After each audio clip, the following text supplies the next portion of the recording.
Information security or cyber security is a very complex area. So visualization is something that we can use to try and develop a deep understanding of the issues that we face. And it's also a really good way of communicating those issues to perhaps less technical people who nevertheless will play a vital role in implementing those security solutions. With that in mind, I commissioned 2 short films which relate to visualization through gameplay. The first film is by Zach Peterson from Cal Poly. He's developed a board game, and with this game you can set up quite a complex security scenario and then play out a game of attack versus defense as you would with any other board game. And it's clear that by just playing this game, non-technical people understand how they have a role to play in security systems and security management. The second film is based on the work of Andreas Hagman, and he takes a wargaming approach to this. This is really interesting because in a war game, although your strategy may be to win the war, you expect to lose some battles, and then you have to react to these adversities as you progress. Also, when you're playing a game, you're not just playing probabilities, you're not just playing the rules, you're trying to understand your opponent. Because if you can understand your opponent, then you may be able to anticipate the next move. My name is Zachary Peterson, and I teach computer science and mostly computer security at Cal Poly in California. And I'm here in the UK as part of a Fulbright scholarship to continue my research in the use of games and play to teach cybersecurity to young and non-CS students. I'm here at Strode's College in Egham to see if I can use my game to show students how fun cybersecurity can be. Games have a way of naturally breaking down many of the negative preconceptions around cybersecurity. Game mechanics can also encode many of the skills necessary for being a cybersecurity professional. Rule interpretation, strategic thinking, adversarial motivations. These are skills necessary both in cybersecurity and in games. Today, we'll be playing my board game called Doxed, where students just like these take on the role of hackers to reclaim 4 digital assets that have been taken from them and hidden adversarially in a network.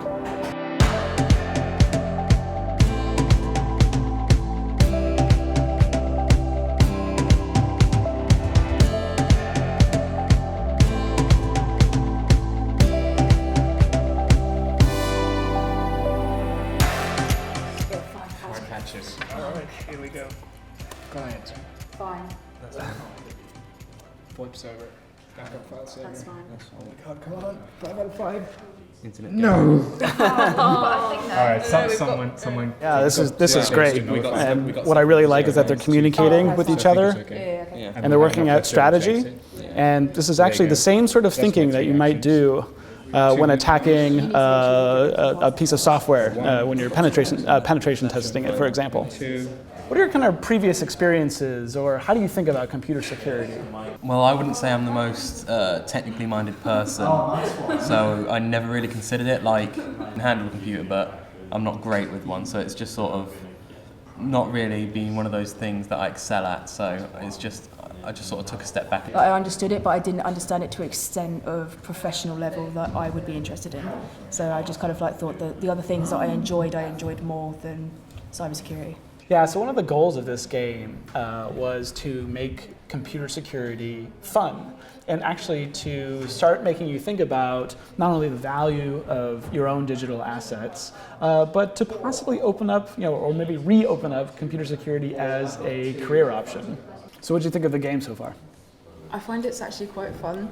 It makes you really do think about what's happening in the game. It makes you think about teamwork and all the different areas of a computer that can be hacked and on the internet and everything. It makes you really think about it, and it also makes you kind of think that if the game's fun, then surely cybersecurity as a job in the future can be really fun as well.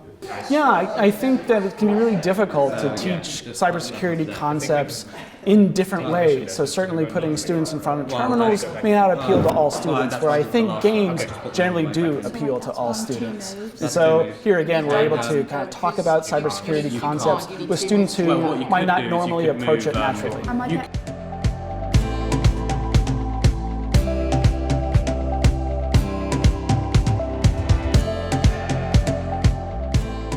I'm Andreas Hagman, a PhD student in the Centre for Doctoral Training in Cybersecurity here at Royal Holloway, University of London. My research is about using war games for cybersecurity education and awareness training. War games have historical origins in games like chess, but the modern version was really pioneered in 19th century Germany. Since then, war games have been used by militaries to plan operations and exercise leaders. In the past few decades, businesses have also seized on wargaming as a tool for exploring potential futures. Given this comprehensive use, it's therefore strange that wargaming has yet to be applied to cybersecurity. My research seeks to plug this gap.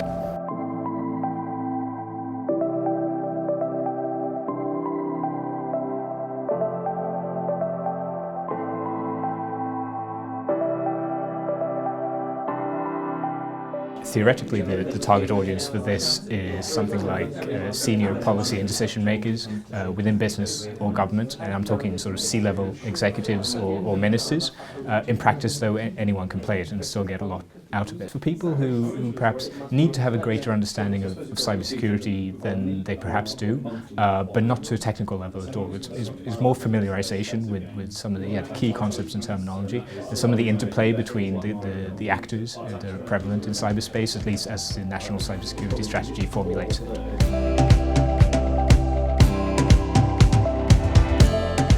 Having 6 resources to attack Russia. You want to roll low. If we get 6, we lose.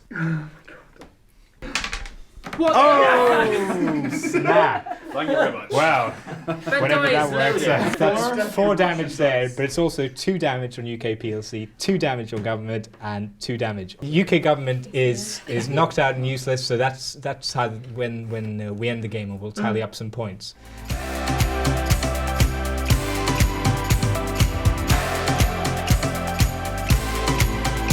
In the past few years, we've seen far too often that senior leaders betray their non-knowledge, if you will, of cybersecurity in often quite hilarious ways. And perhaps a game like this would be a good opportunity to get together with some of the technical people who have a better grasp of some of the concepts, get around the same table and talk about the same thing and have a good knowledge exchange between the different levels of understanding in cybersecurity.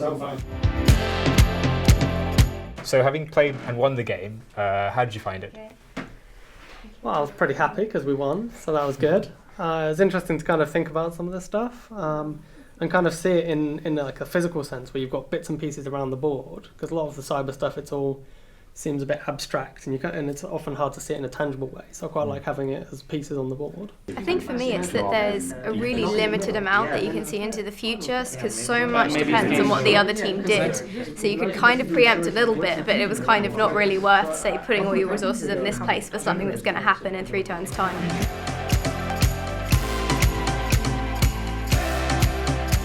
So seeing your game was fantastic. It was phenomenally inspiring. It made me want to kind of tweak the rules of my game or create an alternate version of my game that kind of has very similar mechanics.